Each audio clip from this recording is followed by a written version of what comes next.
আমাদের এখানে অমাবস্যার যে পোর্টাল রয়েছে এবং পূর্ব মেদিনীপুর তো বেশ কিছু এলাকা রয়েছে উপকূল এলাকা, সেক্ষেত্রে কি কি প্রিকশন নেওয়া হচ্ছে, কি কি ব্যবস্থা নেওয়া হচ্ছে, বাংলার তাজপুর যেগুলো টুরিস্ট স্পট রয়েছে কি কি ব্যবস্থা? আমরা সরকার থেকে আমাদের ডিজাস্টার ডিপার্টমেন্ট থেকে প্লাস বিভিন্ন ভাবে আমরা এই পাচ্ছি, ওয়েদার ফোরকাস্টিং পাচ্ছি যে আগামী 2-3 দিন ধরে একটা নিম্নচাপ ঘনীভূত হয়েছে বঙ্গোপসাগরে, এবং তার যে আমরা অভিমুখ দেখছি সেটা কিন্তু হলদিয়া দীঘার মাঝখান দিয়ে ওঠার চান্স আছে।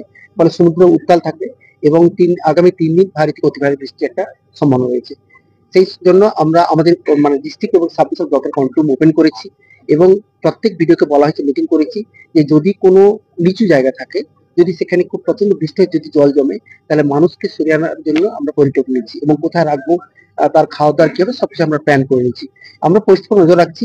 এছাড়া মন্দারমণি, দীঘা, তাজপুর, শঙ্করপুর যেখানে টুরিস্ট যেখানে আসছেন, তারা সমুদ্র স্নান করছেন, সেখানে কিন্তু আমাদের প্রতিনিয়ত আমাদের নজরদারি চলছে। পুলিশ থেকে নীলা থেকে তার সংখ্যা বাড়ানো হচ্ছে, মাইকিং হচ্ছে, যাতে কেউ একটু দূরে না চলে যায়, যাতে কোনো বিপদ না ঘটে।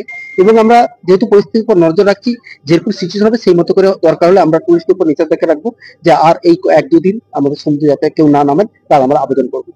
সতর্কতা কোনো জারি করা হলে আমি এই মুহূর্তে বলছি আমরা সবাই সতর্ক রয়েছি যে প্রচন্ড বৃষ্টি হতে পারে, তার জন্য যা যা প্রিপারেশন আমরা নিয়ে রেখেছি।